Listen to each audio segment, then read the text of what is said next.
to guard your privacy. All right. Am I live? Oh my gosh. Okay, look at, hey, here we are. I hope it's working. Give me a thumbs up that it's working. Is it working? Yeah. Oh, you can't see it, but on Facebook, I got a big glitter of like fireworks. So it must be happening. So this is cool. I'm so excited. Oh, there we go. Now I'm excited. Yes, I'm so excited to see you all joining. Some of your names I can't pronounce, so I'm not even going to try. So, but I'm excited. Thank you. I'll wave back. So, Where are you tuning in from? I wonder, where are you tuning in from? Oh, you're working. Oh, good. That's Chris, my lead editor, saying, "Oh, you're working. You're live. Can you just get on with it?" So my name is Constance Messmer. Thank you so much for joining the live Q&A. I'm really excited about this. I have realized that I've been at this work professionally for 29 years. This is my 29th year. And some of it I was doing, teaching classes in person and doing readings and mentoring and all of this kind of stuff. And then sometimes I was just working in the ethers and writing my book, Some Dogs Talk. Can you see that? Am I pointing to it? And now I'm been busy bringing it to you, which is awesome because it's so important to me. So I'm doing this so that I can help you in any way possible, if by chance my work can help you, fine-tune your own skill set. I think we're all born with these abilities. I think it's our birthright. It's our human evolutionary journey, trajectory. And I just want to share with you everything I know. I want to shout out my incredible team that, California, Portugal. Hey, Anna. Hey, tattoo from California. I love it.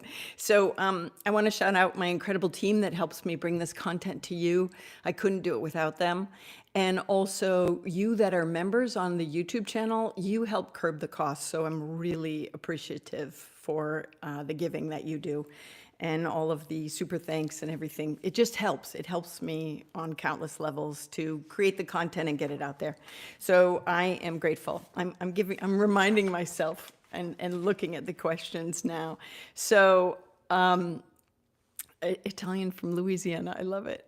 From Paulina, LA. I am Paulina. Oh, good. Good to see you from LA. Can't wait to get out to LA. I've been there before. I love it. So listen, some of your questions that are content questions might already be answered in former videos that I've created on lessons because I've been at this for a while. So be sure to check out the playlist and you might find your answers already there, that I've already discussed them and worked on them. And also too, some of the questions that you've given me are really, I believe they deserve a longer answer. And so I think that with that, I will make a video lesson off of some of them. So I'll let you know if that's the case. Yeah. So also too, I wanted to tell you, when I was in high school, I took 4 years of French, right? And by the time I got to university, I was like, listen, I'm just going to tune in and go on this level 2 French class. This will be easy A, easy A. It was so not an easy A. I had to drop back and take French 1 because I thought I was overqualified and I was underqualified. And I tell you this story because sometimes your questions come in and I'm like, listen, my work is to empower you. So have you taken the time to sit in your private practice to develop your skill set?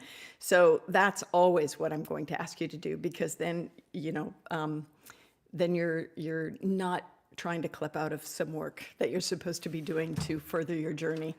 So let's start with these questions. And the way you can submit your question is to hit reply to my newsletter, send in your content related questions. Please include your name and where you're from. I would love, love, love that. So the first question I have, there's a lot. I might go over an hour today. I'm going to see how long I last so that we can get through them. This one comes from Margaret, and she asks, have I ever heard of walk-ins? And is there anything I can do for an easy transition? This comes from Margaret in New Jersey in the United States. And Absolutely. I have heard of walk-ins. Absolutely. I have dated some walk-ins. How's that? And so,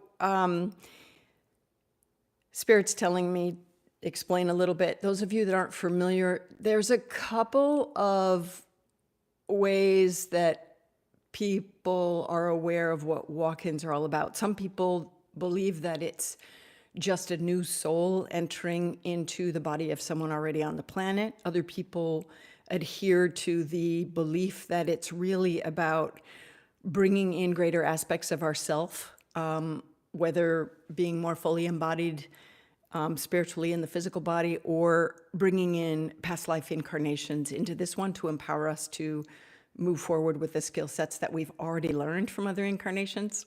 This is like really good material, guys.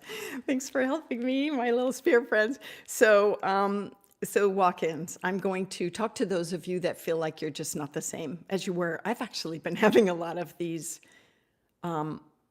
fine-tuning experiences this last month. A lot of you may have been already, right? March is really incredible astrologically, astrologically. And so I'm sure that some of you can relate to just feeling a little energetically discombobulated, or feeling like you're being transformed to a new purpose, new life, new way of visionary experience, new way of being a helper healer on the planet, and what have you. So, so you are all so lovely. Oh my God, I love you all. So the reason why you can't ask your questions while I'm doing this is because I'm like, I can't. I need like a super magnifying lens to see with the camera so far away. But I love that your questions are coming in, or your comments are coming in.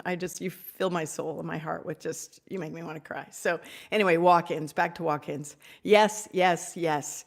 So a lot of times the best way to do this is there's some amazing meditations that you can do through your chakras. This is why I've taught the chakras.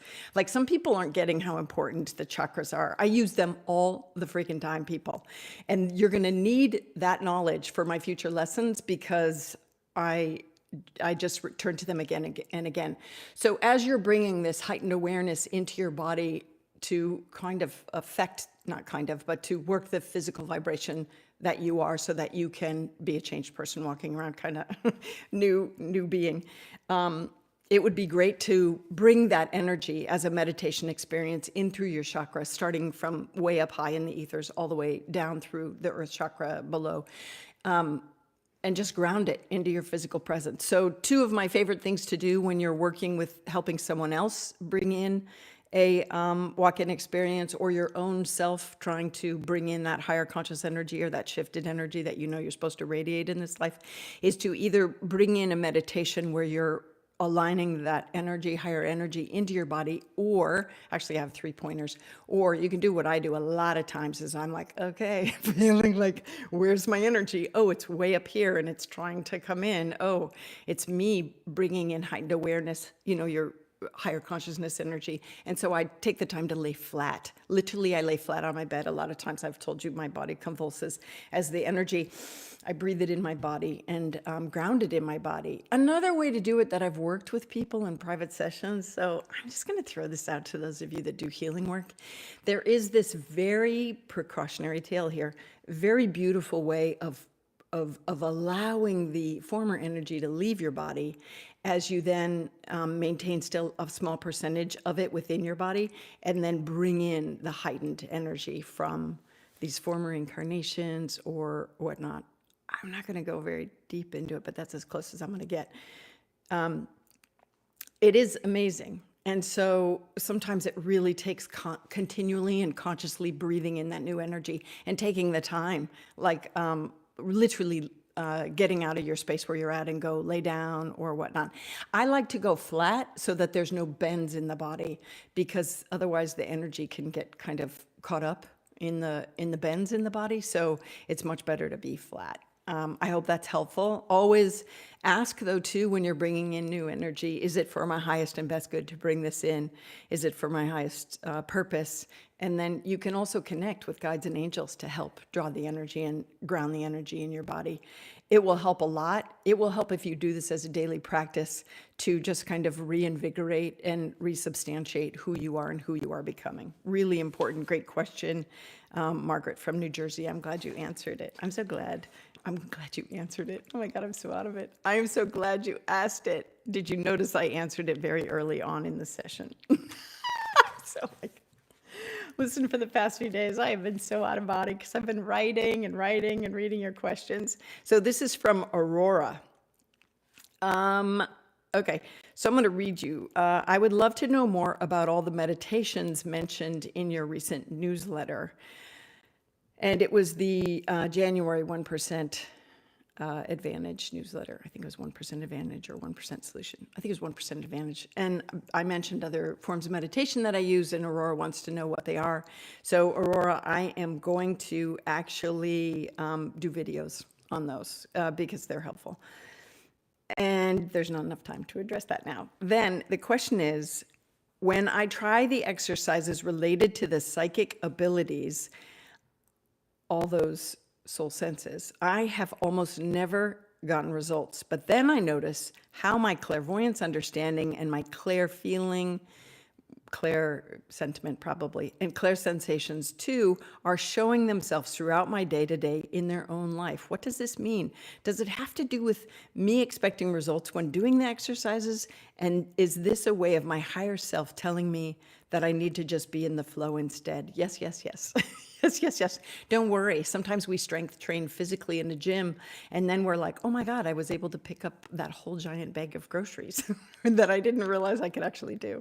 So to me, it's about when you're in your day-to-day experience, definitely name it and claim it when you're having those heightened moments of awareness of your soul senses, whether it's clairvoyance, clairsensation, or clairsentiment. Just recognize like, oh, now I'm taking it off the mat and putting it in my life, because that's the purpose of all my work, is to actually have you bring it to this level where you're not doing it in your private setting, but you're bringing it into your life and your world to make it easier and be in the flow. So so I would definitely encourage you to name them and claim them as you're doing throughout your regular life, because you're supposed to live it, definitely. So in regards to getting the frustrations, maybe when you're trying the exercises that I recommend, I wish you would have, Aurora, told me which ones, because if you're trying to tune into a specific guide or something, or maybe you're trying to see your aura, it would all depend on where you're having issue with it. So instead of me tuning into you and giving a read from that perspective, I don't really want to do that.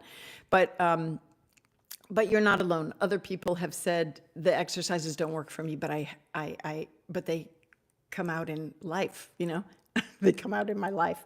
So that's exactly the goal. That's the goal. That's the goal. So let me just take a sec. So, and Spirit's going, why are you worried? It's working. It's working. I'm like, okay. Probably because there's also this other part of proving it to yourself when you're out and about. But I also think it has to do with how are you trying to position the exercises that I suggest at the end of the videos into your life. I am actually creating a game book for some of the exercises, which I think you'll enjoy. I'm partway through it. I have finished the chakra book. So if any of you know an agent, I would love to get an agent for these, because I want to go mainstream publication. I don't want to self-publish anymore. So I hope that answers your question, Aurora. This is from Danielle from Missouri in the US. So this is a question. Do you have any tips on developing stronger discernment, especially for those survivors of abuse in childhood? So,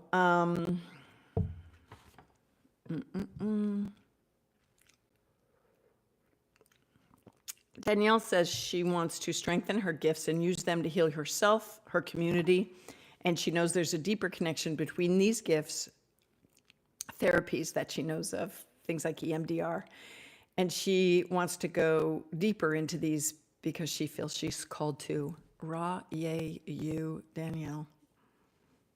I hear you. I see your heart. I am right with you. And you're right. This stuff can totally help. This kind of work with tuning in, I think that's why my private practice was so successful because I used it, even though I'm not a psychotherapist. I used my skill set to tune in and know where on the body there was imbalance, and also I would always call it psychic psychotherapy, but I didn't call it that like to anybody. I just referred to it with friends of mine, like it's like I do psychic psychotherapy.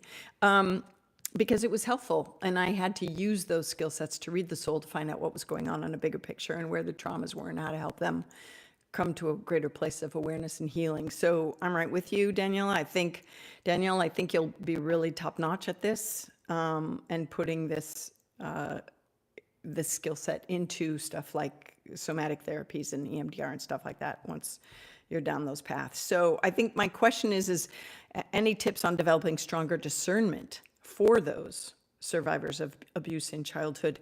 I'm wondering, is it discernment on what? Is it the discernment of the truth you're looking for? If you are trying to discern truth of conversation, then you would hold that up to the light and say, is this what you said? Is this what it is? So is it discernment on what to do with the information that you get in a private sitting with yourself? You would ask, what do you want me to do with this, right? So I would work with your guide, your specific guide, and work with them so regularly. It's practice, patience, and persistence. Work with them so regularly that you develop a solid rapport. I'm going to be teaching more on this later this year. I think you're going to love it.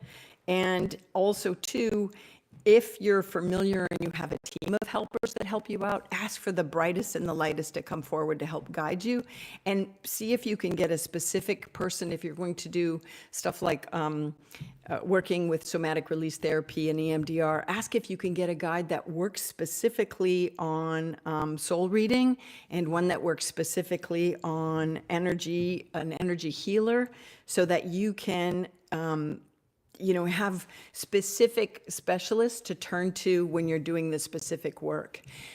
And I think this will be beneficial. But in regards to any type of discernment, here's the big word, is you need to be honest with yourself in your life. The more honest you are with yourself, responding to what doesn't suit you in your life, the more discernment will be in regards to asking in situations and seeing it in others. That's huge, right? I think I told you in the beginning of all these lessons that this is your spiritual journey first and foremost, and then as helper healers, it then also gives opportunity to help others, right? So, yeah, there's that answer. Oh, so let me do something here. Is that maybe, so the audio keeps breaking up. That's a bummer. Sound problems. So should I try to do it without the mic? Wah! I could do it without the mic. Can you hear me now? Can you hear me now? New vetter. Don't forget to...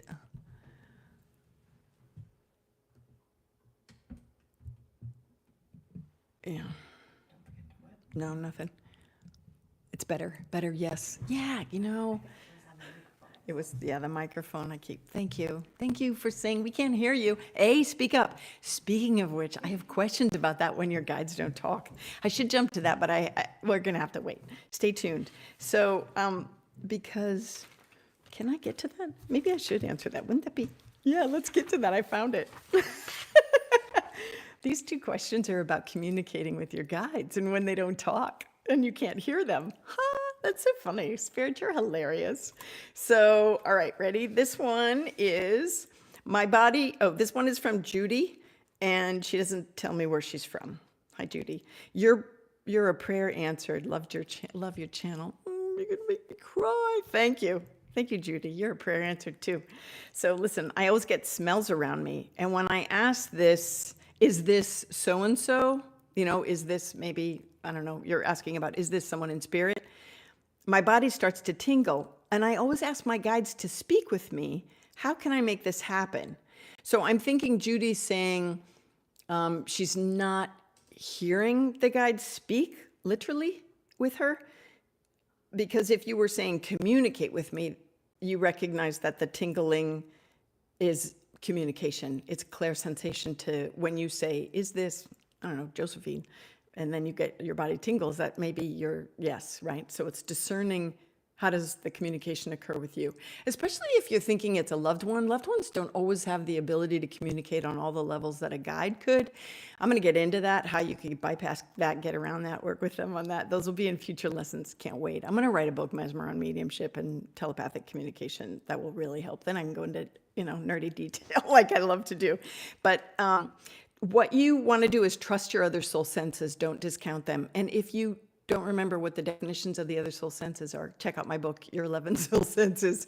I definitely split hairs and go into some other senses that other people don't. And so when you're looking at my content, it's helpful for you to know what I'm talking about when I'm talking about different verbiage, language. I'm trying to bring contemporary language to this field so that we're all on the same page, makes it easier. So make sure that you trust all your other soul senses. Don't discount them. When you discount them, you're breaking the connection yourself. And then guess what? Guess what you can do? When I first started this work, I think I told you, did you hear my story, Judy? When I was like, okay, I have to be connected to the highest being that's aligned with my truth, that can come forward and give me guidance. And this beautiful being of light showed up, but she didn't talk. She just stood there. I couldn't hear her. I was like, I can't hear you. I can't hear you. This doesn't help. She was trying to communicate through claircognizance, which is just this knowing, transfer of knowing, very high frequency, right? This is typically angels communicate on this level. And I was like, I get that that's how you communicate, but I really need easy peasy, like grade school level of communication. And because I was working with a guide that I was seeking instead of one that came to me, because when I was little, I used to hear spirits all the time. But because I was looking for a guide to assist, I said, I need someone that I can hear you. I need a ClairAudient experience. So you can ask, you can kind of trade in for a ClairAudient being. I really, knowing that this is for my highest good, these are words you could say, knowing that this is for my highest good, I really would like to work with someone on my ClairAudience. Thank you in advance for sending me. And then you're tuning in and seeing and feeling who's around.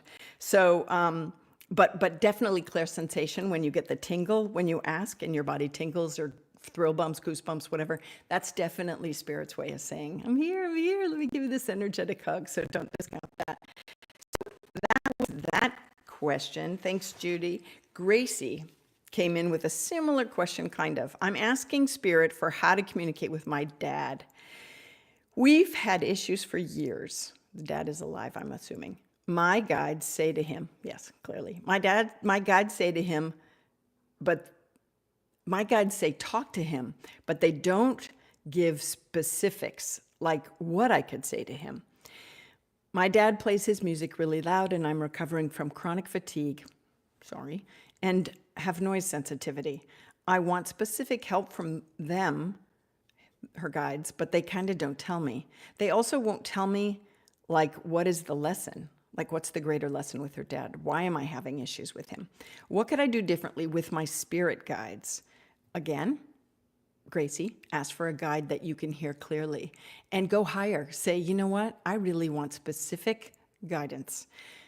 I can be a pushy broad because I'm like, listen, you're asking me to help. And I know this is for my highest good to help. So I really need some clear guidance and some clear help on this. I need you to be specific, right? And then you, Gracie, have to sit down for dedicated time to listen to what's being said and don't poo-poo it. So it might be stuff that's out of your comfort zone, that they say that, they might say several things. So I'm going to get to that in a minute. So I would ask for a guide that could give you clear guidance on what to say. I would also talk to your dad's soul first. I've said this all the time. For 3 days in a row, sit in communication with your dad. Dad, I love you, and I'm sorry that we rub each other the wrong way, but your loud loud music really gets to me. And so, is there any way you can use earplugs, or is there any way, or earphones? He would use earphones and you would use earplugs.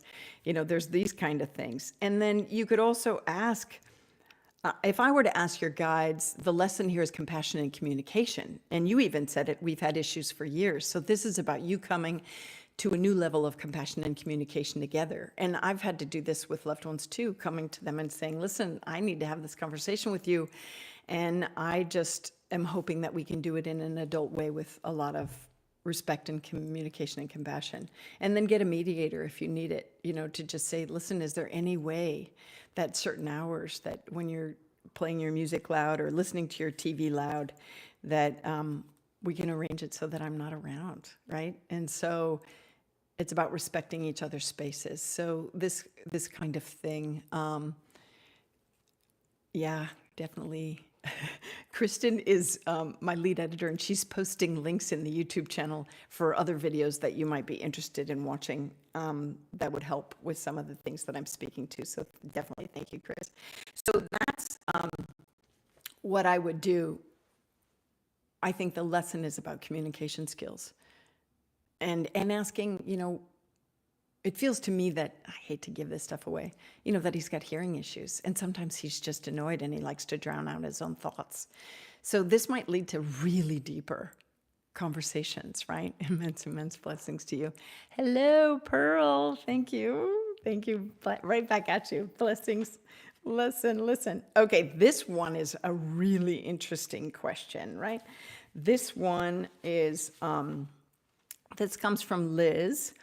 And how do I even want to get in on this one? There were two questions that were similar to this. This one has to do with energy. Is this one has to do with energy? No, I remember this one. I read it the other day and I was like, whoa, this is a lot. Look at this is like, without showing.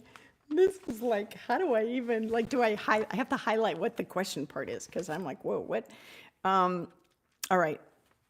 This one I prayed a lot on, how to answer this one, because some of them I'm like, I need to look at this in advance to go, what am I supposed to say here? Because when I answer these questions, I go to Spirit, and Spirit influences me, my guides and angels, and your guides and angels. And then I also go from my wisdom that I've learned over these 30 years, right? And also my whole life. So this is from Liz. I'm drawn to remote viewing and would love to direct my consciousness in a way that blows people's minds, LOL. So my first thought was, ooh, Liz, be careful of ego desires. Don't forget overeagerness. Fear, disbelief, overeagerness can be 3 blocks to great psychic development. So I just keep that in check. And the question is, why am I guided in this manner? And is it normal to want to learn about remote viewing and blow people's minds and kind of freak them out? It is wild, right?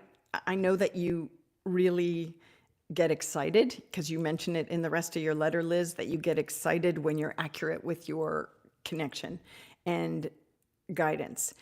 And I know that it's exciting for you, especially when you know and feel that you could be really skilled at it. So that's good, because it becomes intriguing for your soul, and especially if it's something that fires you up.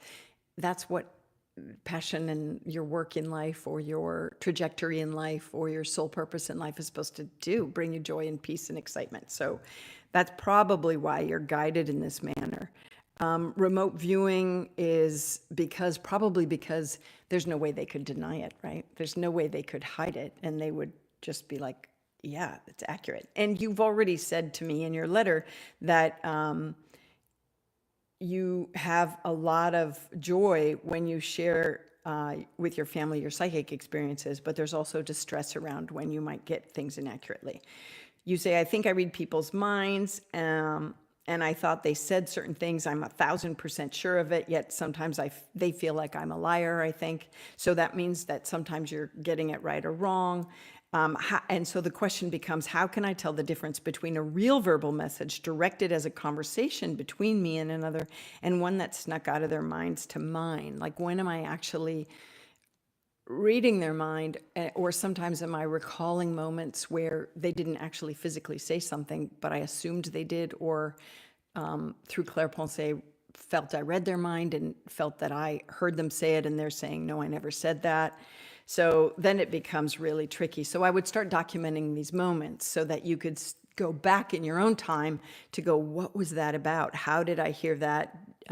When did they say it? I've told in other videos that sometimes people discount saying something if they're embarrassed by it, or they don't want to bring it up, or they don't want to, they get, what is that called when they get remorse, when they start going, oh, I blabbed too much, and then I wish I wouldn't have said that because now you know my secrets or whatever. You have to, I feel like there's a little bit of that happening, but also too, I have to remind you that is that when you're talking to someone, you have to be really careful if you're feeling like you're picking their thoughts or eavesdropping.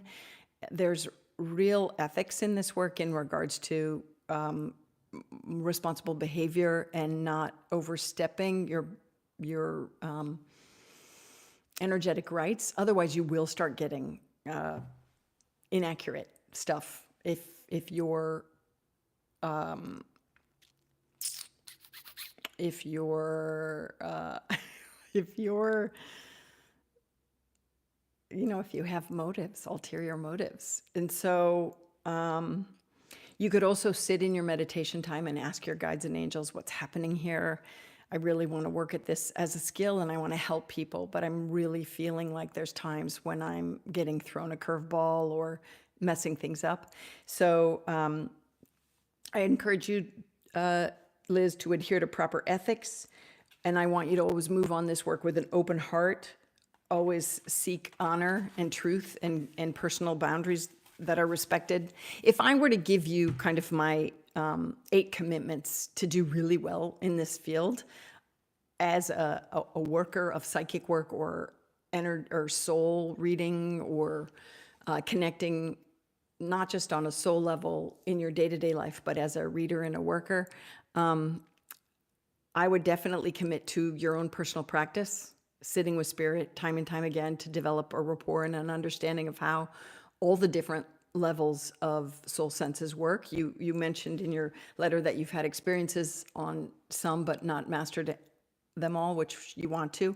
You have to really sit in a personal practice to get to that and really, feel the vibe of the being that you're connecting with, and then work with them on guidance. And I'll address this in future videos, but I want to tell you. So if I were to say 8 commitments to becoming really, really good at this, practice and also patience. It takes time to develop. Remember, I thought I was going to just jump into that French class in college and in university and level 2 and have it all mastered because I had done 4 of high school. Totally different world. Totally different world. My own practice took a while to build before I went out and decided to do reads and charge money, because I needed to be really skilled at what I was doing. And I did my own spiritual practice inside of myself for most of my life. But then when I decided like, oh, wow, I'm supposed to do this as a calling, I made that commitment and dedicated my life to it and asked to be clear, keep my ego out of it, right? If this is for my highest good and for the good of those that I'm helping, keep me clear, keep my ego out of it. So practice, patience, persistence. It's a daily thing, going in, sitting with spirit, and really having the commitment to truth and honesty, refusal to ever embellish when you do end up, if you do end up doing reads and helping people, don't deceive, don't lie. When you're wrong, admit it when you're wrong, say, oops, I must have gotten that wrong, or call them back. I think I told you, was it twice or once that I called a client back and said, you know what, I misread that. It wasn't this, it was that. Be okay to be like, I think I got that wrong. Plus, you're also going to feel the thread of the information drop when you get something wrong. So make sure truth and honesty is a part not only of this as a work practice, even when you're not getting paid to work, but also in your life. You can't be lying to yourself or others in your life, or that plays out in your spirit work. And no, I have to be honest with you, no spirit will talk to you if they know that you're an embellisher. They just won't. You'll get blips in your reads. You just will. You have to be honest. And definitely have integrity then in the work. Have trustworthiness. I mean, I think that is not, I don't think anything. I know that's exactly why I did so well with mediumship, is because there was like, I tell you, there's like a bulletin board on the other side, trust Constance, because she'll not misinterpret what you're saying. She tries really hard to get it right, and she'll respect and honor and love you and have compassion and be non-judgmental. All of these qualities, have a real, bring that into a work ethic. in your life, in your world, but in this spiritual practice. Be respectful, compassionate, dedicated to the highest potential, right? This is about having moral principles in this arena and respecting boundaries, not being an energetic voyeur, you know, not. And keeping your ego in check, being humble. I think I am good at this because I know I don't work alone. And I'm like going, listen, this is not just me being smart in this stuff and having an intellectual capacity in it. Yes, some of it is from my intellect over years of practice and doing the work and giving reads and doing soul work in other lifetimes, coming in with the skill sets from other lifetimes. But I also know that I get help from spirit. So I'll admit that. So I'm very humble at times. It's a humbling experience. The higher you go, it's a really humbling experience. And again, in the YouTube channel, Chris is reminding you what videos you could watch if you want more information on that. And then finally, Liz, if you really want to get into this, dedicate it to the highest good. Dedicate your work for the highest good. And do good. Do good. And that will get you on a level of experience that there are no embellishments, that you don't miss it, that you do get it accurately. That's how you discern truth and how you can tell the difference between what was a conversation and what you might have read their mind on. It's about you. I hate to tell you, it's about you working your own personal spiritual practice. So the 8 commitments that I would suggest is practice, patience, persistence, truth and honesty, integrity, a strong work ethic, being humble, and in it for the highest and best good for all, right? Not just your ego embellishments or your ego, not embellishments, your ego, building, but highest and best good for the information given. So that's how I feel about that. Water.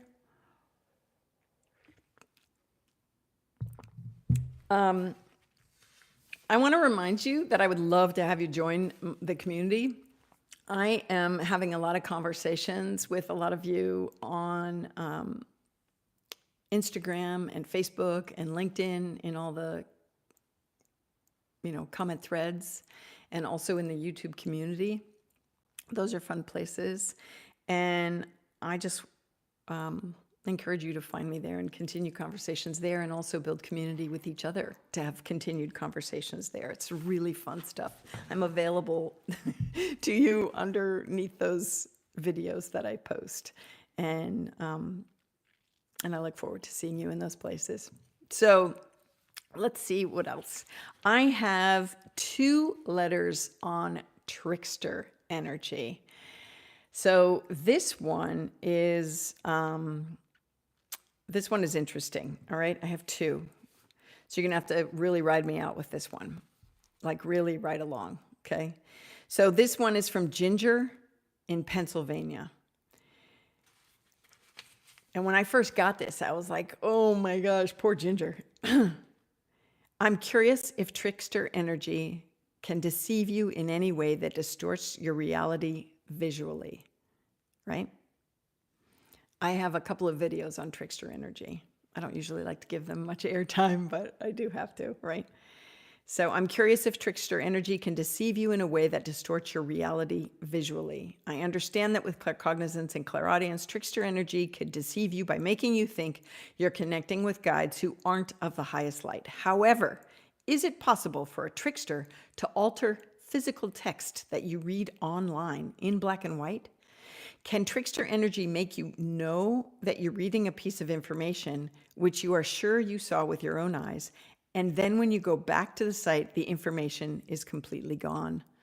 And furthermore, when you inquire to the account representative about what you witnessed online, they assure you that what you knew you saw was never posted. This happened to me 1 week ago, and it has honestly made me feel crazy. So, Ginger, you must be doing powerful work if this is happening to you.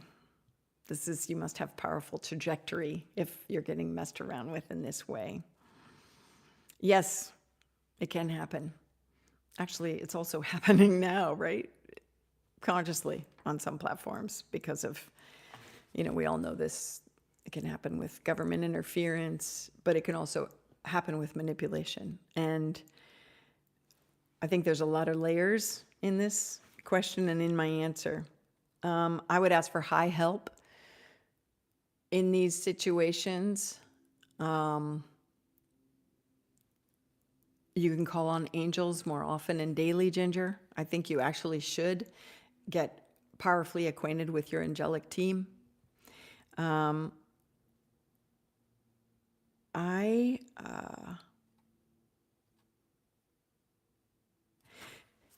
Angels are always with us, right? But they can act on our behalf in some ways, like warning us of things. But we really have to, because of free will, we have to call on them to ask them to assist in situations. Same with loved ones on the other side. They don't read our minds. Guess that. They don't read our minds unless we direct our thoughts to them. Spirit doesn't read our minds unless we direct our thoughts to them. So with what's happening with you, yes, I'm getting, because I had to go into you to go, all right, like what's going on here? And the answer was I got, yes, your experience is real. You're not crazy. It is happening to you. It has happened to you. And I think that there's several things you can do. Don't take it personally, but take it personally.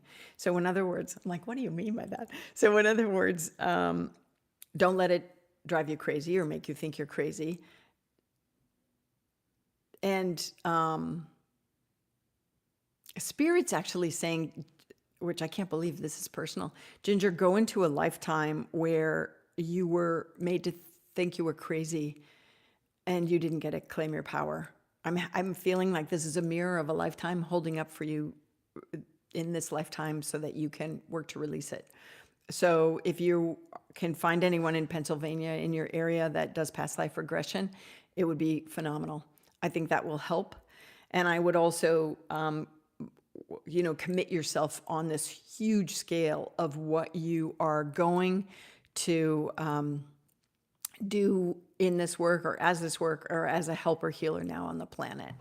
And definitely the importance of, I do prayerful meditation every morning. I always connect with God or high-level guides. I suggest that you do the same.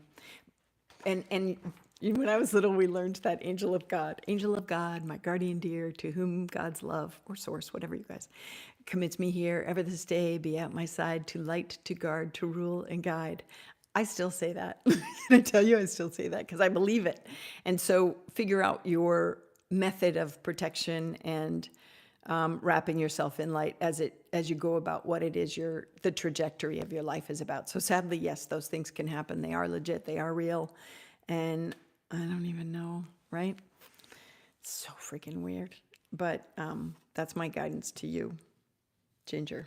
I'm going to keep you in prayer. I'm going to keep all of you in prayer. I always do, but I'm going to really do it. This is the second one on Trickster, and it comes from Kemi in, where are you from, Kemi? He grew up Nigerian. Okay, I'm going to get a drink. Water. How are you? My name is Kemi. Thank you, first and foremost, for being you. Thank you for being you. You're welcome, Kimmy. Right back at you. Right back at you. I know I'm ready to step deeper into my spiritual powers and journey.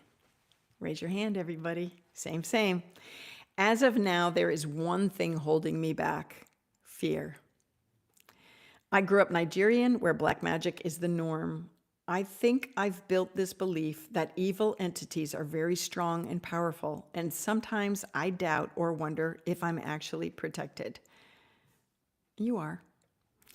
While I'm meditating alone, I'll open my eyes a bunch out of fear. The spirit world is calling me, and I feel pulled to it, but I'm terrified. How did you, Constance, learn to feel safe?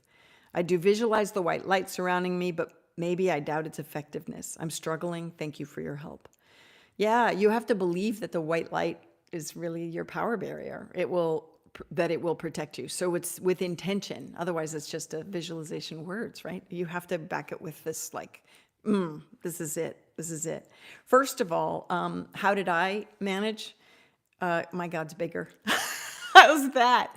I was always like, I'm going to swear, oh, hell no. Oh, no. No, no, no, no, no. My light is stronger, better, higher. And when you start discerning the little blip of where, like, this doesn't sound right. This is not good. Stay away from me. You have no power here. Remember? Yeah, you have no power here. Go to the light.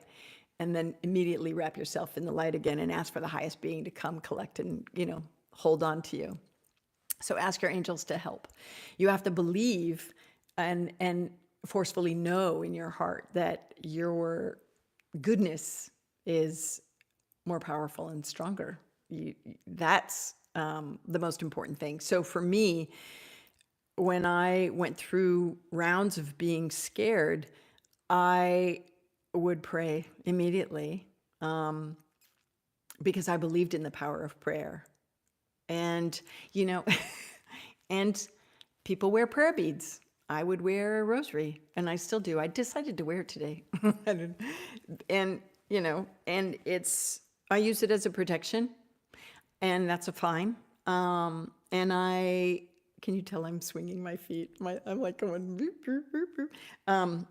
And there were times in my life when I used clear quartz crystals or clear quartz earrings to help dispel negativity. That was when I was very early on starting the work, because I was like, oh my gosh, I felt like negativity was coming at me from all sides, like even people in life. I was like, whoa, is it my light that you're just like being mean at? It was when I was waiting tables and also getting into the work. And I would have the rudest customers. I'm like, wow, where's your I've been a waitress, so I get a dine out card because they were horrible. But I would just be like, light and love, continually beaming out light and love. So the more you beam that out in your day-to-day life, the more you actually start to raise your frequency to that level, so that in your sessions of connecting, that can also fill and fuel you. And so I would definitely, Kemi, do whatever kind of a routine before you get into that space, so that you can feel protected, or not feel, I guess it is feel, but know that you're protected. Know that you call on your greatest, I don't care, angels, whatever.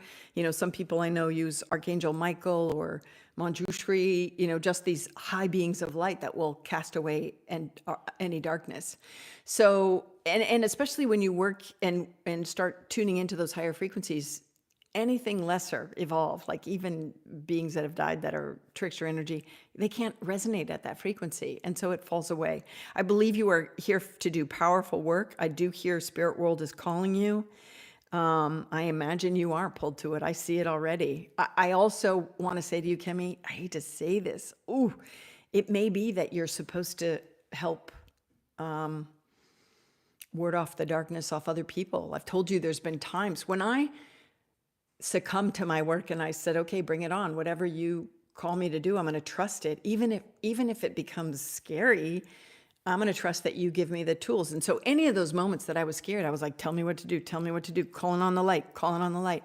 And so when I had people with, entities attached to them, I was like, oh my God, I couldn't do it alone. I mean, there was no way. So I called higher up, For me at that moment, those moments, it was Jesus, it was God, it was angels, it was whomever, I would be like, I need help. And so I have a feeling, Kemi, that you might be doing some serious pulling things off people. And I'm not necessarily saying or seeing that you would do it as a personal profession, but you might do it quietly. I can't tell you how many people I've been drawn to go, hey, how's it going? Pat them on the back and take some shitty ass energy off of them. I just feel like you're going to start being this powerhouse. I think you are a powerhouse. I think you came in to be a powerhouse. So Kemi, I'm excited for you. The way I did it was my God's bigger. Dude, I just also live by the awareness that I'm divinely protected. Live by the awareness that you're divinely protected. If you've come to do this work of service, if you've come to do this spirit connection, you are divinely protected. Dude, you are a good guy. You work with the good guys. They work with and for you. Trust that, know that, feel that, honor that, tune into it. Spend time in your personal practice. And let it transform your life. It's good. I'm excited for you.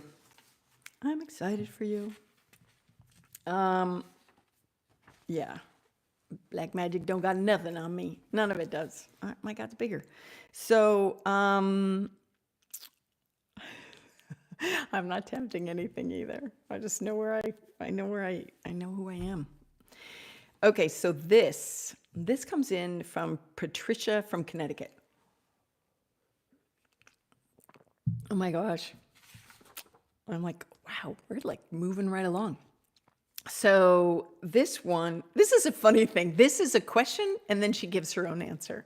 And then I have a comment to her answer. So I think this is adorable. How do beings in spirit keep appointments when they exist beyond time and space? I've never been successful at getting good answers to time-based questions. Those are two different questions, all right? How did beings in spirit keep appointments when they exist beyond time and space? I'm assuming, Patricia, that you're asking when we say, how if we sit with a guide and we go, okay, how often should I sit with you? And they're like, often, daily. Is it daily? Yes, it's daily. Okay, what time? 6 a.m., 7 a.m. Okay, 7 a.m. All right, we'll be there. And then they show up and you're like, oh gosh, let me get my coffee first. So the question is, how do they keep appointments when they exist beyond space and time? Just because they exist beyond space and time doesn't mean they can't work with time. So they can work with time. You just need to know that. Then I'm going to tell you that this is a two-part question. I have never been successful at getting good answers to time-based questions, since time means something so different beyond our earthbound sense of it. But I don't think that has to do with it, in my opinion, because you're asking my opinion. I have never been successful at getting good answers to time-based questions. I might ask that maybe you're asking the wrong guide, or maybe I'm looking to see if there's more in here. So I would definitely work. See, the thing is if you believe that they can't work in time with your time, then you're setting yourself up to not get time-based answers. But also, too, what I would suggest, Patricia, is to say, is it for my highest good to know this answer? And then you'll get a yes or a no. And if they say no, say, why is it not for my highest good? And then they'll give you an answer. They might say, you're not ready to hear it, or you wouldn't believe it, or you need to take these steps first. So always, always, always go the next level. Ask a yes or no question first, and then say why. Don't take no for an answer. I'm all about that. I never take no for an answer. When will I be ready? What do I need to know to make me ready? Sometimes it's not yours to know, right? Or it can't work that fast. Why can't it work that fast? Oh, because I didn't follow the messages that you gave me last week that would have led it to get that, or whatever. There's always these nuances, right? So that's what I'd consider, Patricia. The thing that you said is, I think the real thing about making appointments with spirit is not about spirit at all. They are always there, like right there. True. It's about us. It's about habits. It's about remembering to tune in. Yes. It's about the shape of our day with respect to spirit, and because of our connection with spirit. It's about building those relationships and making the time to really tune in. Absolutely. Absolutely. I always give spirit the last word, right? Because sometimes they'll say, this and this is going to happen. And I'll be like, great, got it. And then I'm like off and running, and they're like, wait, there was more. And then I come back and I go, why didn't it work out? And they're like, because there was more. I'm like, oh, I learned that the hard way. So, yes. So let me tell you about this, though. When you say spirit is always there, right there, guides and angels are definitely there when you call on them. They can definitely come. Loved ones are a different story. I've found that they're not omnipresent. So if someone else is talking to your dad on the other side, then you can't get him at the same time. I've tried this in numerous clinical settings, right? And so there's that. So it may be that I don't think that you're specifically talking about that, Patricia, but I did want to put that out to listeners that are pertaining to mediumship sessions. Like they could be, hanging around your mom when you want to try to talk to your dad, and he's on the other side and she's here, so those kind of things happen. So I need a moment. Don't forget, if you have a question, a content related question, please hit reply to my newsletter and I'll be able to put it in the mix for the next time. You can sign up for my newsletter on constancemessmer.com through my website.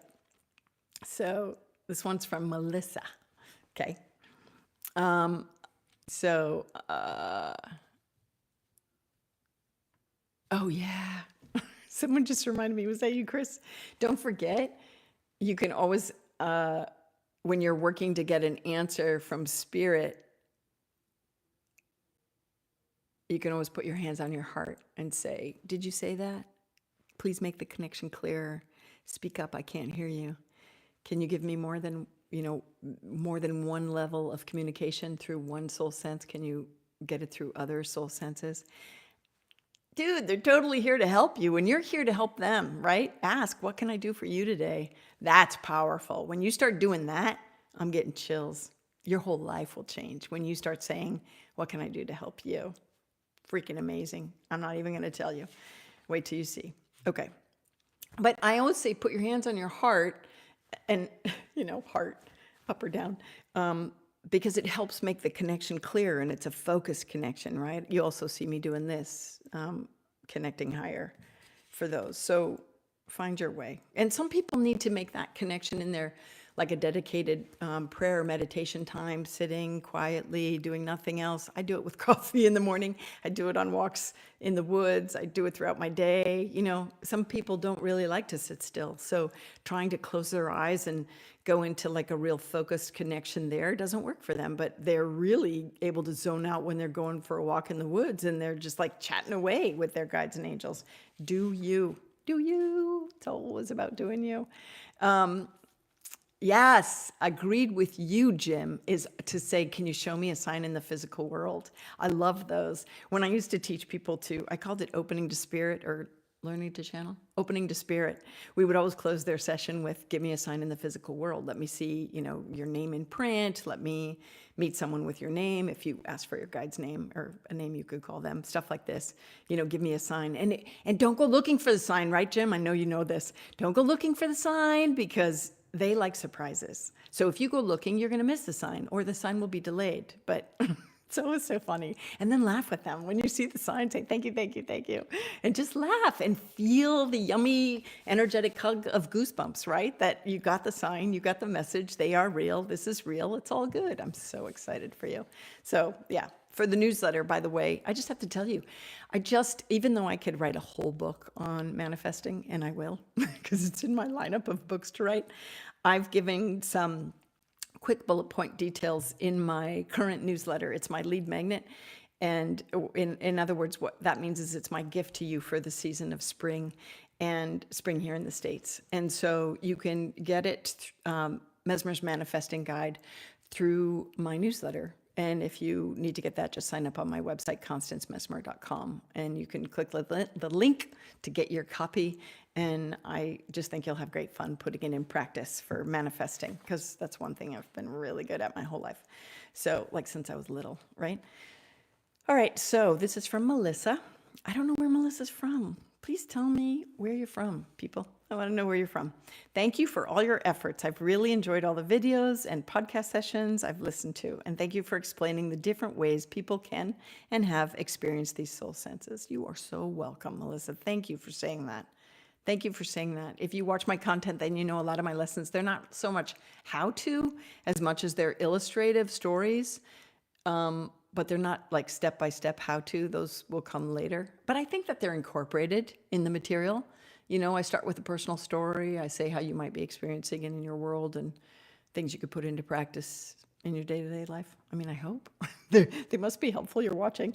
And so there's that. So, okay, a couple random questions from Melissa. I've heard people mention activation warning, meaning there is a lot of energy flowing and it could cause soul senses to open. Is this true? Melissa. Melissa, it's true. Of course it's true. I love that, right? Because we're in a human evolutionary leap, hopefully, so we can gain more consciousness and do things like love one another, save the environment, all for one. No, one for all for one. not all for one, but each for all. Cosmic consciousness. Yeah, we have too much all for one, right? That's not working. That's not nice. That's greed. So no, it's about higher conscious living. And yes, there's major activation happening, and the stars are aligning, and people's soul paths are opening up, and the planet is an organic being, and to sustain life here, we have to realize that and recognize that and participate and live in different ways. And it's opportunity right now for higher conscious living and spiritual growth. I also might be misunderstanding the term activation and how it's being used. You know what? Me too, because I haven't looked it up. Activation. But there is a lot of energy flowing, and soul senses are opening. So I agree with that part. I hope it activates people to open up to their true nature, which is love, right? And higher conscious living, especially through the soul senses, which is what happens. So here's another one. Can a person hear someone else's thoughts just by being near them without intention to do so? Melissa asks, can a person hear someone else's thoughts just by being near them without intention to do so? Absolutely. Simply put, yes. Yes, you could. Yeah, you could, because we're one. And so if your intention, you definitely could if your intention is to try it, called clairpensée, empathic clairpensée, then you could pick up their thoughts. But otherwise, absolutely, even without intention, you could pick it up. And you should play with that. If it's appropriate, say, oh my God, were you just thinking this? This is the same thing when you're thinking of someone and then they call you. You're on the same wavelength, right? So if you're near them and you're on the same wavelength, you could absolutely be picking up their thoughts. So I love that. Those are great questions, Melissa. I think you're tuning in and tuning up, and it's all happening for you, definitely. Okay, so this one is to Claire in the UK.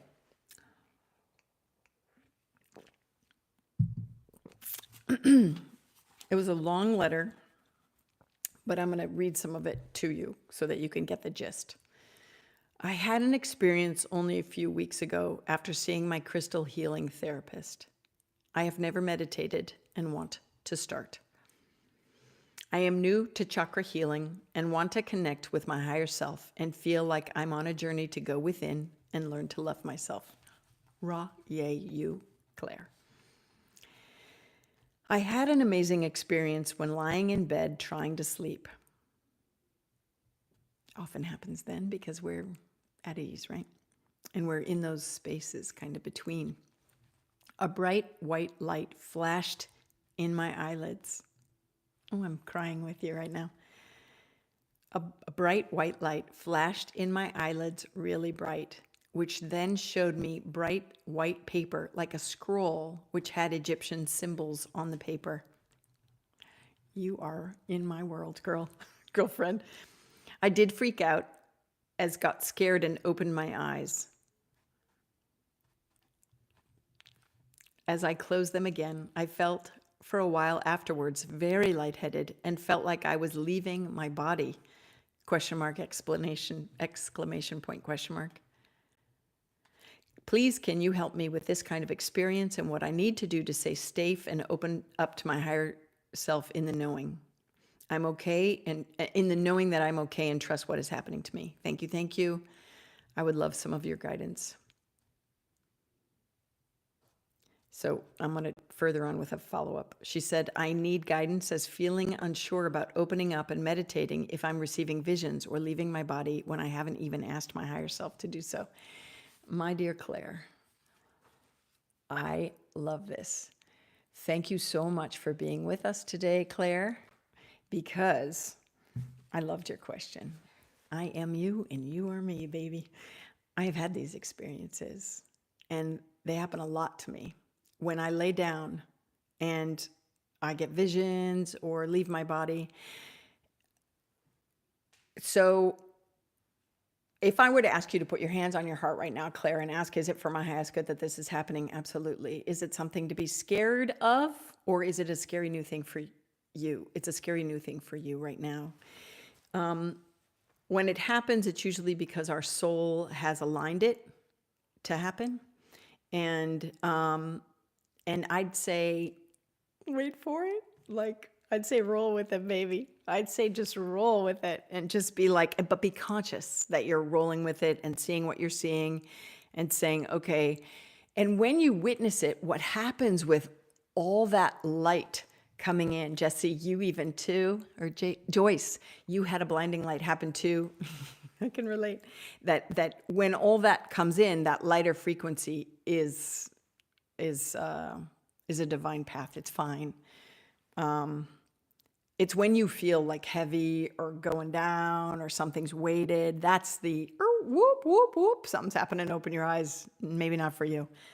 You're going to discern the difference, right? So, but when those experiences happen, I'm going to relate it as a personal story, and then you'll get the message. So when those experiences happen and I lay down because I feel energetically discombobulated or I'm tired, you can even ask my husband. We're in a king-size bed. We were in a queen, and it was too small. His energy field was in my energy field. Sometimes I think it'd be easier to be in a separate bed altogether, just because my energy field just really wafts out, and so does his when we sleep. And so I'm like, I can't pick up your stuff, so sometimes I put a wall of light so I can just have my own journey, because a lot of times we travel when we sleep, whether past life, future lives, whatever, all these places. A lot of times the angels come down and heal you when you're sleeping. They also heal your loved ones, especially if they're autistic. They're working with their energy fields. I know you hear me. I know you hear me. And so that happens a lot in dream time because we're collecting other people's stuff. And then it just can help the angels come upon us and help us release it in the night, especially when we're called to do healing work, or especially because when we're at the frequency of a being that is, of love. So back to you and me. So when these experiences happen, just close your eyes, go with it, let the experience happen. Sometimes it's just to show you stories of past lives, or grabbing back past life powerful experiences that you're supposed to incorporate in this life, not necessarily consciously understanding, comprehending, learning, or picking up. It will just incorporate in your genetic DNA, and you will be empowered in ways that you don't even realize, where you'll be like, oh my God, I didn't even know I knew that information, but here it goes. It's because it's been recoded in your DNA, and that could be what's happening with Egyptian lifetimes. Wonder if I knew you in that life. I've been to Egypt like 5 times. I am just so drawn there, right? What was I going to say? So I would roll with it. Close your eyes as long as it's feeling light and love. Just discern in those moments. When you feel scared, say, am I afraid of what's happening? Because it's new. Is this safe? You can just ask, is this for my highest good? You'll get a yes, or you'll just have a knowing, or you'll get a warm heart. You'll just have a feeling. Write it out. And then on the other side, you might fall asleep, right? You might fall asleep. There's been several times where I've gone in and I'm like, I should videotape this. Like, if you saw me when I have these experiences where I'm not even saying, okay, I'm going to direct my higher consciousness to these higher planes of awareness. I'm just, no, I have to lay down because I'm so discombobulated. And all of a sudden I'm like, and my whole body arches, right? That was in that God moment when God came to me, my body arched to fish pose. My heart was like, oh my gosh, oh my God. And the light was so blinding. And I said, are you of God? You can always ask, are you of God? And, the light said, I am God. And I was like, oh my God. It was powerful. But it was because I rolled with it, right? Closed my eyes, knew somebody wanted to speak to me, didn't know who it was. Went in on my treatment table, laid down, and let my body naturally go into spontaneous whatever contortion. And sometimes that happens for you, Claire. It happens for the loved ones in your life because things are releasing, and it's like the naughties and the kinks getting out of your body because it's been picked up from other people or your own kind of processing your world. And so sometimes that happens with people that are twitching in their dream time. Yes, certainly sometimes it's just traumatic release from early life experiences, from muscle memory, but also too, sometimes it is just this recalibration I'm hearing. So this is all coming in through me. And so I would roll it and ride with it and you're going to sometimes understand it. You can always come out of the experience or the next day say, what just happened? I'd like a guide to help me, or even your own wise self. What is it that I need to know from that experience? Is there anything I can do or do differently? You may find that coming out of those experiences, you're supposed to eat differently. You're supposed to wear different clothes. You're supposed to move through your life differently. Why am I saying that? Because sometimes those energetic recalibrations resets your physical aspects too. And so, there's been times in my life where I've had to let go of certain foods because they're just too heavy on my new vibrational system. And I think that you're gonna have that happen, in those experiences. You might have a change of life happen in ways that will help you live better at the new frequency that you're at. So, Claire, I think that I need guidance as feeling unsure about opening up and meditating if I'm receiving visions or leaving body when I haven't asked my higher self to do so. I adore you.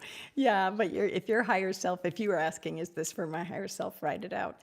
I think that, yes, you'll have visions. I think you've done this in countless lifetimes. I know you have. I know you've been a seeker. I know you've been an oracle. All of this stuff is coming into your being now to incorporate it in your day-to-day life, to give wise guidance in ways, even just for your own kind of circle of experience. So, and also too, what it will also help with is it will just help you on, sometimes you get guidance on things you should do and you make sure that you do them. Like, I think I should bring that sweater. And then all of a sudden, or I need to bring that raincoat, and there's no news for rain. And then next thing you know, you brought it and there's rain. Or, just because you picked up that form and you happen to have someone that needs that form. I think that these things are going to happen faster to you the more that you incorporate this light essence in your soul. So I'm not going to tell you to not do this. I'm going to encourage you to do it. I'm going to encourage you to trust what is happening. Help me so that, and what I need to do to stay safe and open myself to higher knowing, my higher self, in the knowing I'm okay, and trust what's happening to me. I'm encouraging you to trust what's happening to you. It's part of your life path. I think half the stuff that spirit kind of led me to, my own higher self led me to on an unconscious, subconscious level. If I'd have told myself, this is what you're going to do, I'd have been like, that's too weird. There's no way. And then I'm like, what the heck is happening? I think I told you that, like, even talking to my friend Stephanie, I was like, how when you have those energy thrashes that go through, and it's not Kundalini energy, but it's this energy, like, experience to recalibrate your energy field. And she's like, no, I don't know what you're talking about. And I'm like, okay, never mind. So one time I should film that for you to show you what happens to me. You'll be like, Claire, you'll be like, oh, I'm in the same club. It's all good. So trust. You can always ask the next day or at an moment. Please connect me with a guide to help me know what's going on. What do I need to know about this experience and what's happening? You can ask what's happening. My hands got really hot. What's happening? And you might get stuff like recalibration of your DNA or your genetic coding, whatever. And you're like, do I need to know what that even means? I don't care what that really means. It's for my highest good. Okay. Sometimes that stuff happens. I hope that's a good enough answer for you, Claire. I adore the question. Here's Apollo from Ireland. Similar question. I'm such a huge fan. Yay, Apollo, thank you. Thanks for all you do. My question is, what could I do when I come across an energetic situation wherein someone is unconsciously causing harm onto another emotionally? Is there anything I can do to protect someone from these negative influences? Yes.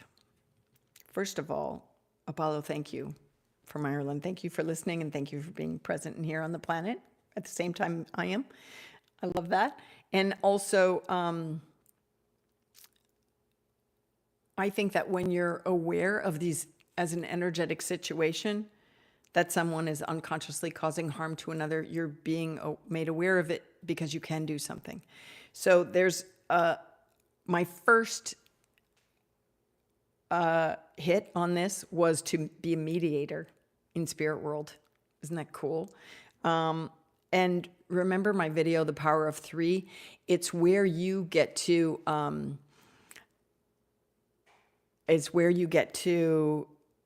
say 3 days in a row, going in on the same conversation to help in a most loving way, influence change that is for the highest good. And it is not for the highest good that someone is causing harm, unconsciously, emotionally causing harm to another. That's not good at all. So this would be helpful, especially if you see it.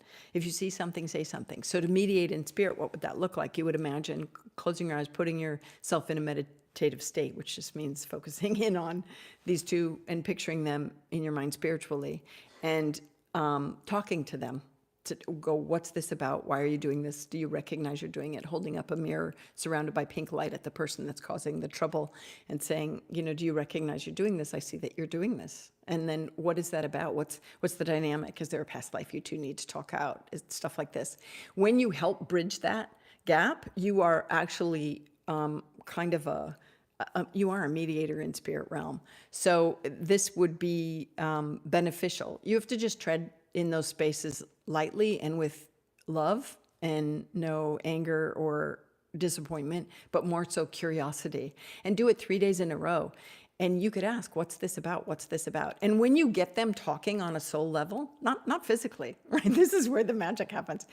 When you get them talking on a soul level, Apollo, there's opportunity for that to reverberate into their physical life, into their physical existence. And you might notice that this person that is otherwise unconsciously causing energetic, emotional harm will start backing off and changing their ways. You can also specifically only talk to them, just the person that's causing harm on a subconscious, unconscious level, because you're hitting them on a subconscious level, right? When you talk to their soul. So definitely surround the whole experience with light and love. Ask your angels to come in and help mediate the experience, and ask for it be for the highest good of all, and see what comes of it. You might learn a lot of things that you didn't know you knew before, or you might learn a lot of things that you didn't know before.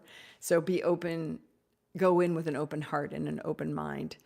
And then just always check, is that true? Is that true? Is that true? I hear you saying that. Is that true? So I would say 3 days in a row. There's that power of 3. Some beautiful stuff happens when you go back in 3 times, and see how that goes for you. And then you can also talk to the other person and their soul to say, do you get that this is happening? Do you sense this? Do you feel this? And then you can ask, what do you want to do about it? And what do you want me to do? How can I help you in any way? Can I help you in any way? And they might be like, in soul to soul, you soul to soul conversation with them. They might be like, yeah, absolutely. I want you to talk to me about it, because I feel it, but I just don't know where it's coming from. Oh, thank you for the love, Kathy. Thank you so much. I appreciate that. So, totally. So, let's see. Let me get another drink of water. That's when I went to Switzerland for was it my 50th birthday? And I went to Austria to stay at Hotel Messmer on Lake Constance. How cool is that? I'm like, what? There's a Hotel Messmer on Lake Constance? I got to stay there for my 50th. I did. It was really fun. So we passed through beautiful Switzerland, and I got this cool water. Well, it's a coffee thing, but I use it for water. Even though I'm not a fan of plastic, but I'm having metal issues. So I can't drink out of metal cups right now. This is me being weird. Okay, ready? This is Huru from Kenya. Oh, I love you. Bless you and bless the team. Thanks again, you and the team, for all that you do in teaching and inspiring us on a daily. Much appreciation. A shout out to Kathy, too, for her gracious replies on the YouTube comment section. She always makes us feel connected. Yay, that's my sister. Love and light to fellow viewers and askers of questions, too. They help us all learn a lot.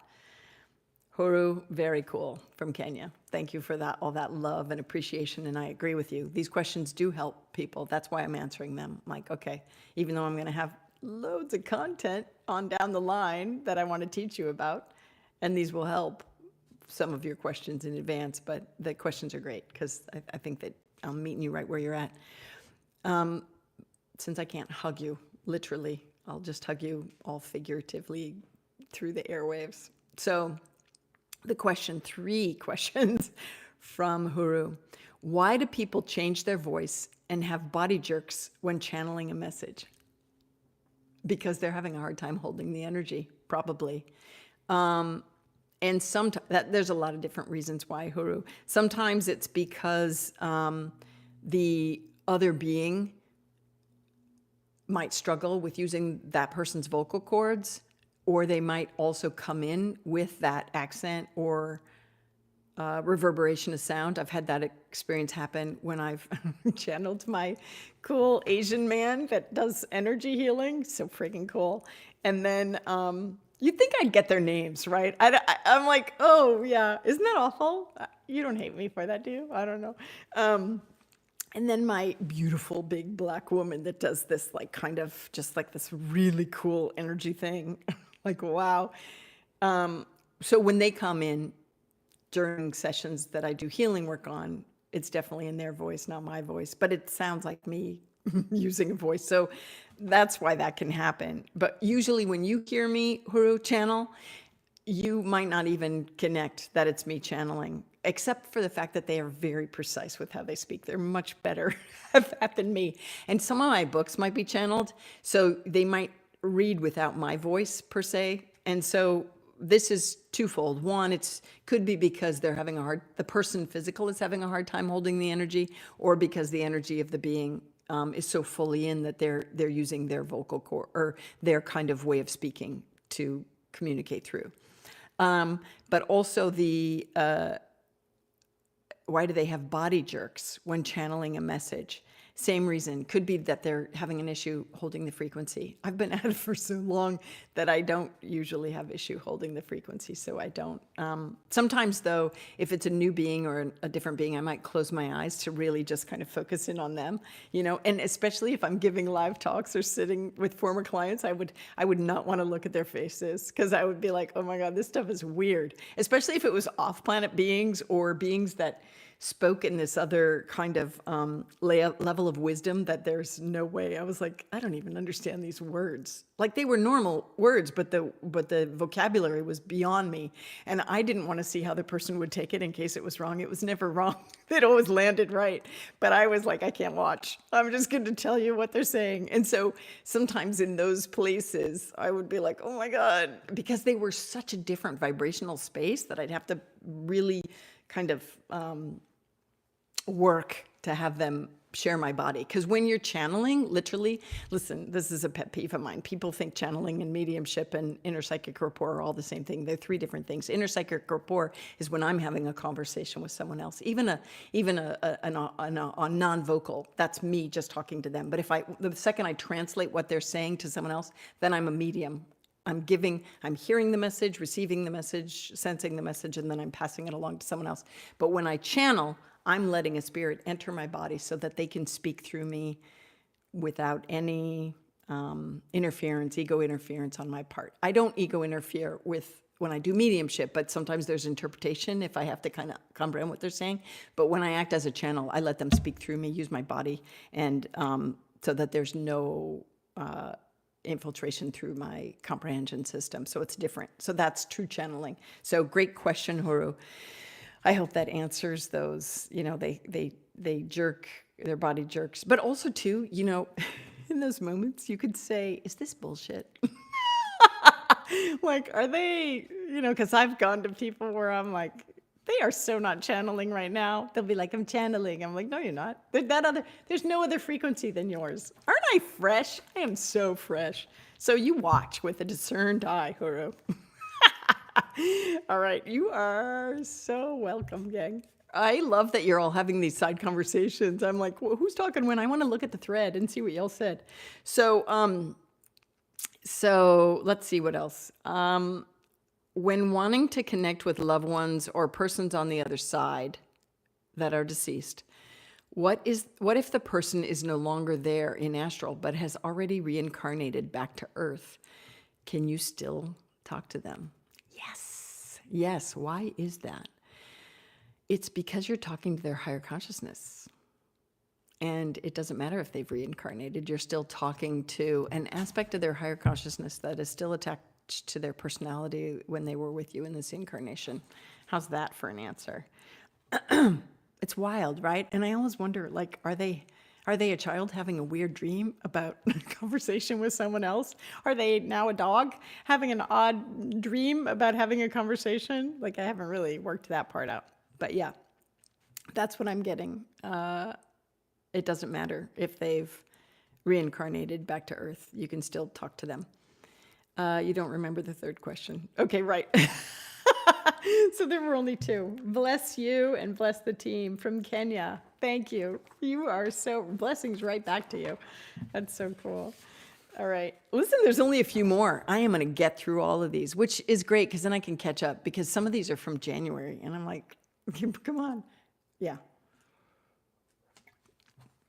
So thanks for bearing with me. I hope you, yeah. So someone's asking me if I'll have any more talks at the library. No, I won't. I am going for bigger stages, bigger stages only, just bigger stages. Unless I'm doing book talks that libraries want to do, because I love the library, right? But no, I'm going for big things. Plus, yeah, that's what I'm doing. Okay, this is Susie from London. My question is, can you psychic?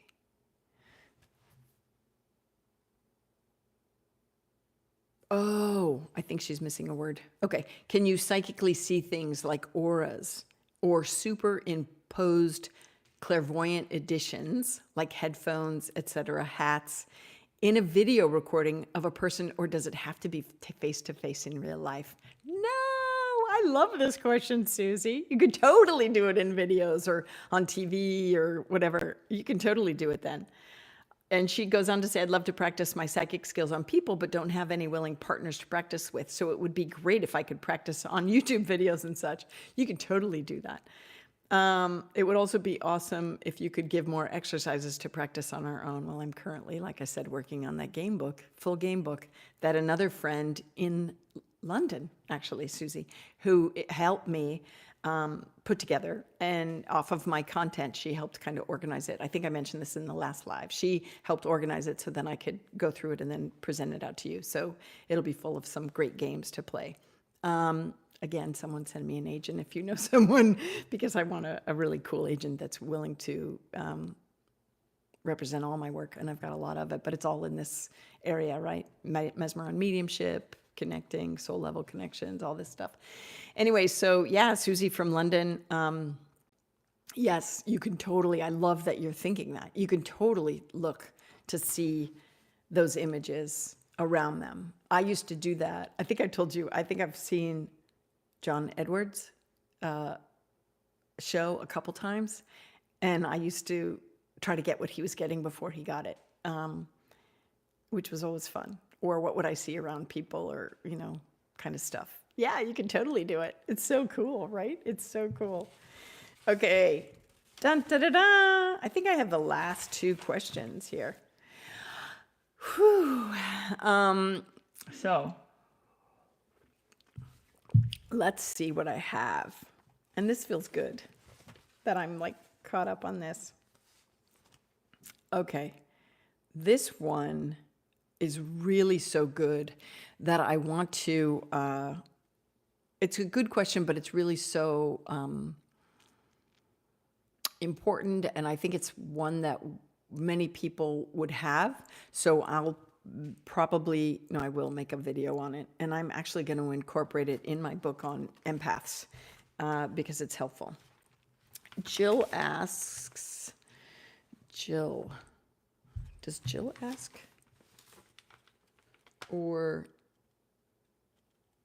no, it's not Jill, this one. Do you see all this?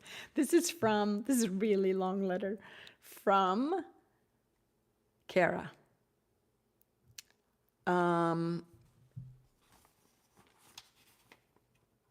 So here's the question, and it's kind of long, but I think this background will help. It has to do with discerning energetic issues that arise on the spiritual path. So Through the past few years, my psychic awareness has increased, and along with that, the awareness of the energetic presence of others even before they make physical contact. Furthermore, when people do make physical contact via text or phone call, I can literally feel their energy inside my body. This can be very uncomfortable at times, especially when I'm really tapped in and tuned in to my soul senses and higher self. It gets to the point where others' energy, more specifically close family members, can really disorient me such that it's hard for me to think straight. I get confused. I can hear their thoughts loudly.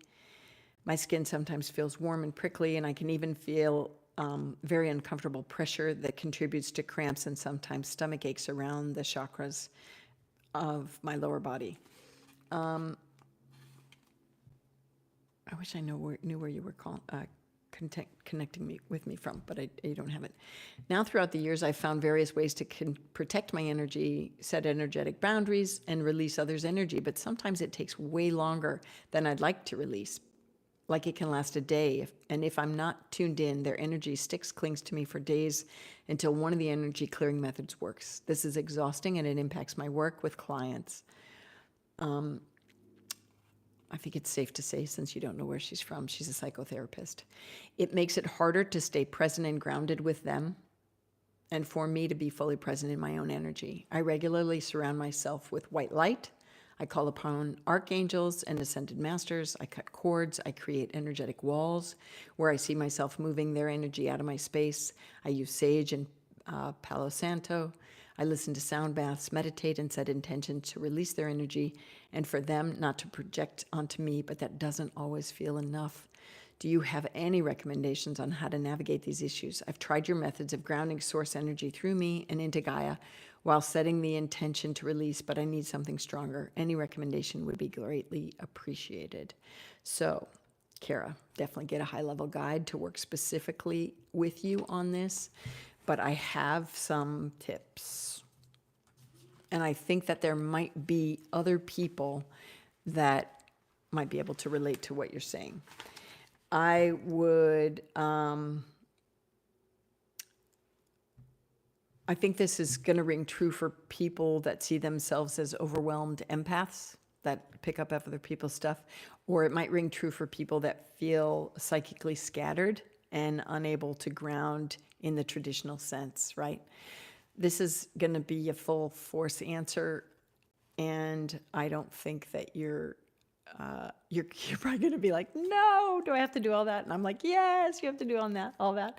I think you came in with high level helper healer energy, and that's why you're picking all of this up.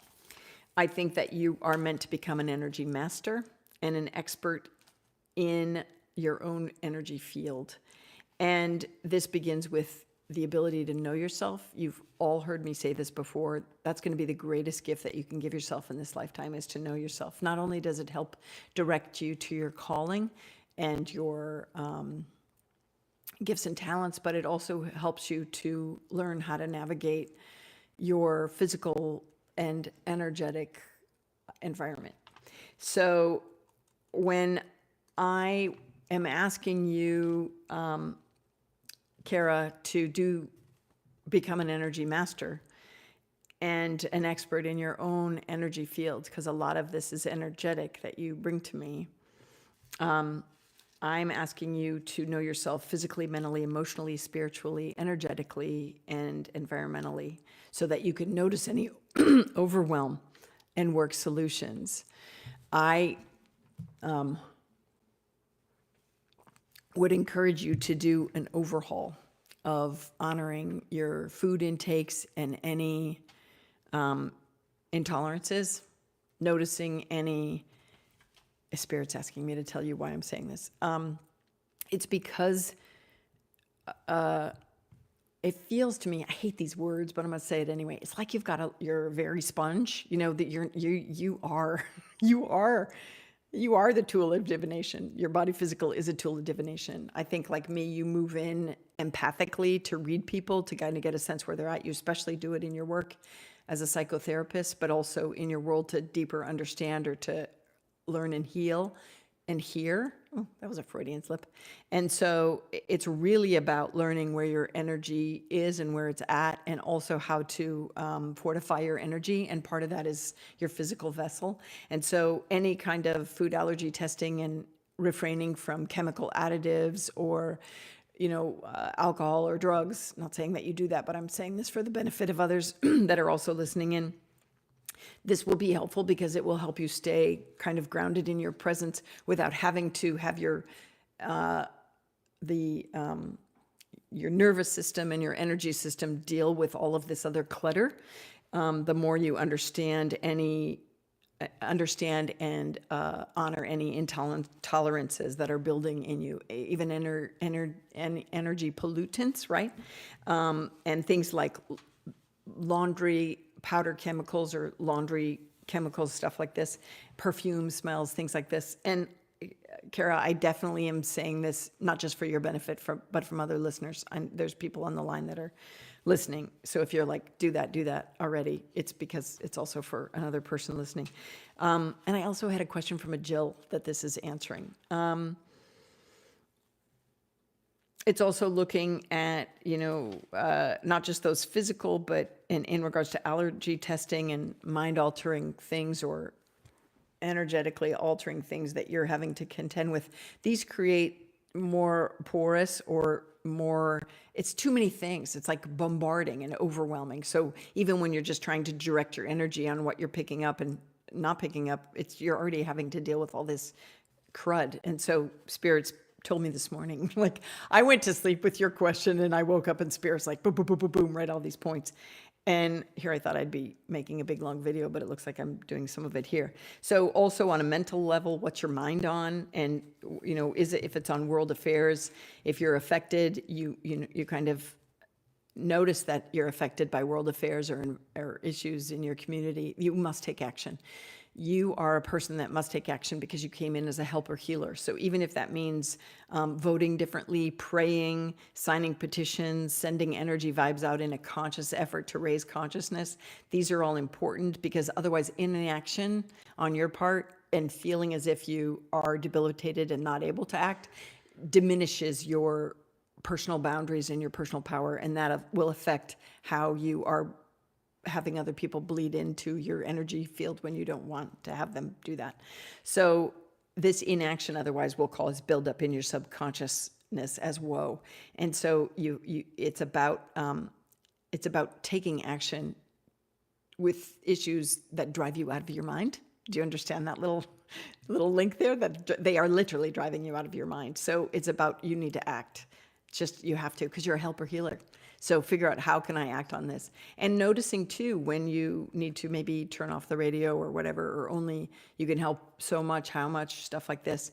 It's about taking charge of your relationship. And if you, all your relationships, it feels like there's environmental influence on your relationships. If there's, children in your life or kids in your life or people that you need your mental, emotional support, then I encourage those of you that struggle with overwhelm, reach out to libraries to find books, or buy online books, or find support groups, so that you can have a greater understanding and leaning into those understanding about how you are being called and compelled to change with how you deal with things that are frustrating or difficult to work with. Because otherwise, Kara and Jill, and I feel like your energy out is plugged in all these other places because you have this continual thread of worry. And I think that your strategy in how you work with these people in your life or experiences in your life, that needs to change. That you can't go back same old.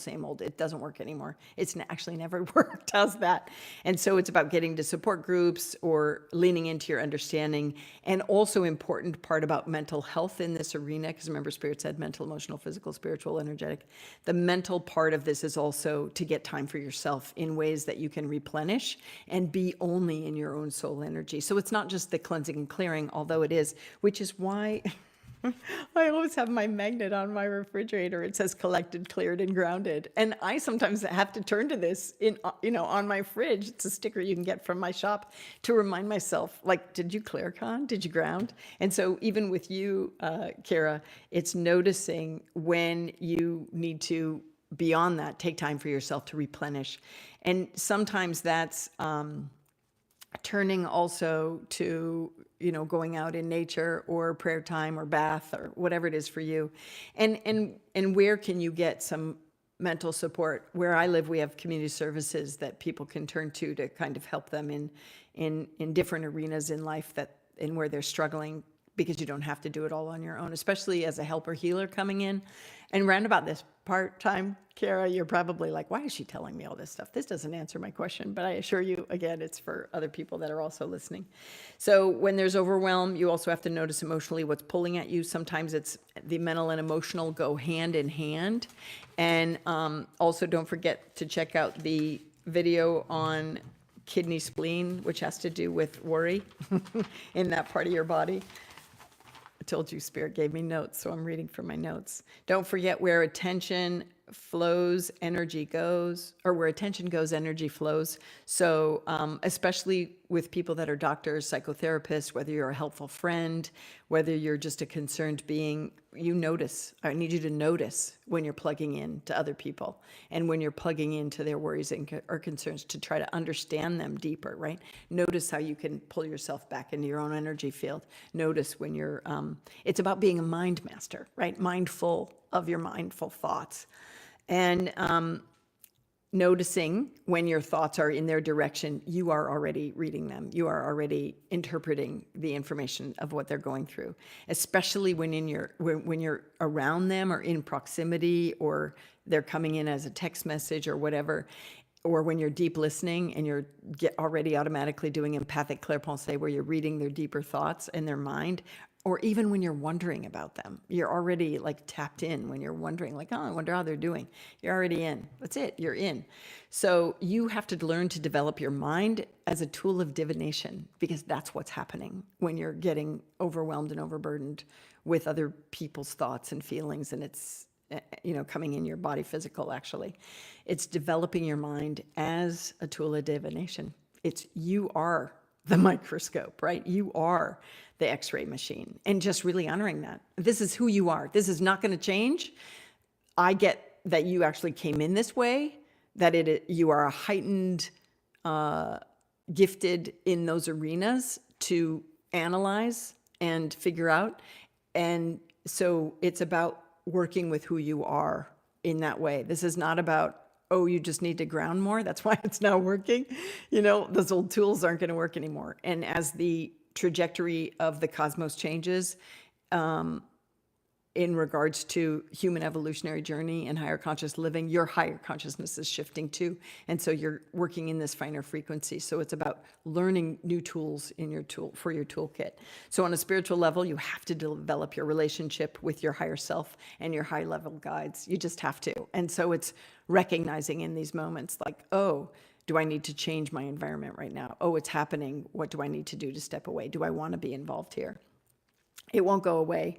And it's turning your spiritual practice of cleansing and protection as a daily thing. I think, Kara, you do this automatically. I think you do this. And again, the reminder, for years, I had to carry around clear quartz crystals in my pockets or earrings, or wear my rosary as a way of protection, but also it was to remind myself, I'm closed, I'm not working. And so I'm not going to be receiving in these moments. I'm only sending out. This was like a armor, if you will. The rosary that I wear is like an armor of protection. I'm closed. I'm only going to send out energy, send out love. I don't need to read other people. I don't need to pick up on them. I don't need to caretake them. I need to just project love, and they'll sort it. So on an energetic level, I want you to start recognizing, are you on or are you off? Are you open or are you closed? Like working. Are you working? Are you tuning in and tuning up? Or are you all of a sudden being weighted down, and are you like, what's that from? So is it output in or reading information? And in these experiences, is your aura extended or is your aura close?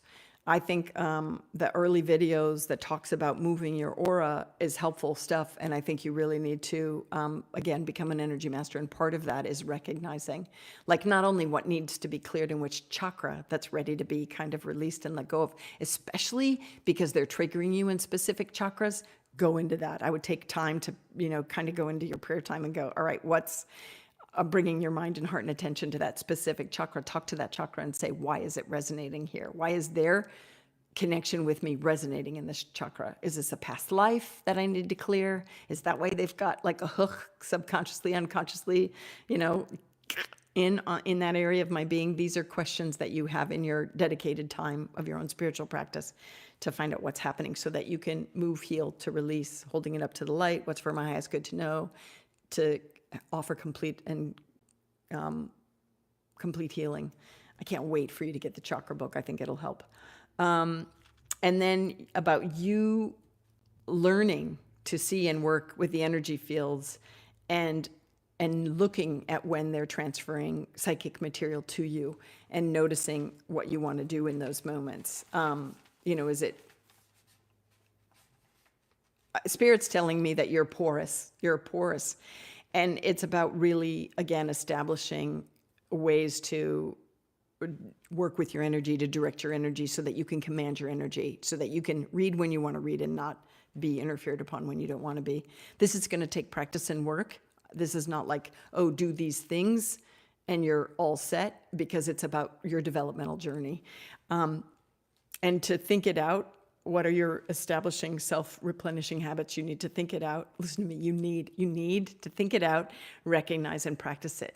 This is really going to be important. So again, is it like, sometimes I can get overwhelmed in my day just because I have so much swimming around thoughts, book projects, writings, connecting to all of you, making a video, what to do, that I cannot at the end of my day go to the store or in the middle of my day go to the store and be in public, because I'm too open. So I have to go, when can I go? It's my favorite time is to shop at 7 a.m. when nobody's in there, because I don't have to navigate their energy fields or go, okay, pull in, close up, whatever. So for you, what's your self-replenishing habits? For me, sometimes it's sitting at the beach, it's walking through the woods. For me, sometimes it's not watching screens or listening to the news, because, I'm going to, do what I can do and work to raise consciousness and vote differently and write my Congress people, but, and pray for changes. But anyway, what is it for you? Is it sipping warm tea, walking, waking up at sunrise to watch the sunrise, to kind of pull it in?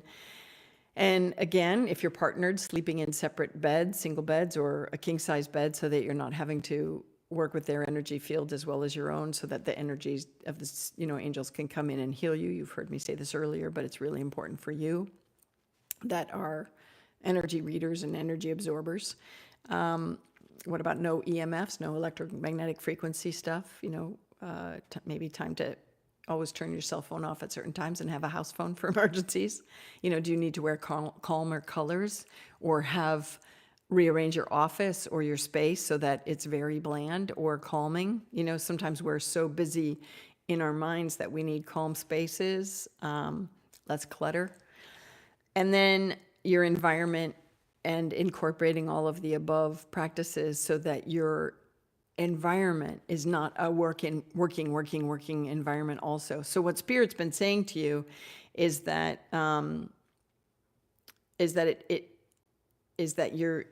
there's this tendency to be overwhelmed because you're firing on so many resources, and it's about reclaiming your power so that you can get back in to your own space. And all of these things that I've said would help. And so it's about recognizing who you live with. How can you establish the best relationship possible with that person? Respecting boundaries. Wow, this is Spirit saying a lot. So this is about you really looking at personal boundaries. No when you mean no, yes when you mean yes. Over-extenuating yourself, canceling dates when you don't want to do it. All of these things, honoring your own personal boundaries will help. Honor energetic boundaries when you're like, no, not having it. Your essence will already be in line with following your command. So also too, noticing the area that you live in, you work in, the friends you surround yourself, know thyself, honor thyself, always the best things. Know when you need to leave a situation, or not go in that store, or not be around those people. I had a repair guy at my house, and God, I love him. He's so fabulous. His energy's great, but he wears so much cologne. I'm always on the other end of the room when he comes in. I have to keep my distance. And then I open all the windows after he's gone. I'm like, oh, dude, man, I just can't. It will like throw me off. I can't wear perfume anymore. Bums me out. Bums me out. Anyway, noticing what foods you can no longer eat, because they will also throw you off your game, because they will affect your vibration and frequency. So it's until you can, knowing what you need to let go of so that you can manage your own and master your own energy, all very important. So maybe I won't do a short video of 5 minutes on that. Maybe I'll just incorporate that in the Empath's energetic book that I'm going to work on. But I think it's important because it's this reminder of, as we all work to these higher frequencies that we're being drawn to, especially when we're drawn to this soul sense work, that we are called to higher living standards. And so we can't, by that I mean we can't be unconscious, right? So we need to be conscious and pay attention to what irritates us, mentally, emotionally, physically, spiritually, energetically, and take care of the vessel that we have in this physical form. And that might mean letting go of certain friends or things or attributes or mindsets, because it's a personal journey. And I really think that that's, one of the reasons that you're actually tuning in is your best life possible. But part of that is we know what we need to do, and sometimes we just don't want to listen. And so sometimes it is about honoring what you're getting, what doesn't serve you or suit you. My dad used to, I think I've told you this before, when I would complain about something, but, he's like, and whose fault is that? And it was my own damn fault, because I knew better or needed to try. I knew I needed to do certain things to accomplish certain goals.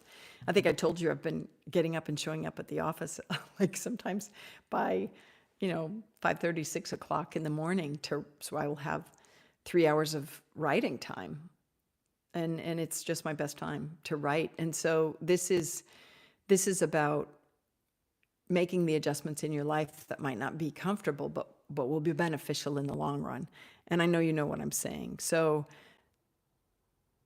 the biggest thing is, I've talked to you about ABC, for empaths especially, awareness, breath, care, but it goes for anyone trying to live a more conscious life. Awareness that something is not right, that something has triggered you, that something is not comfortable, that you're having a feeling, a thought, an emotion come up. So awareness.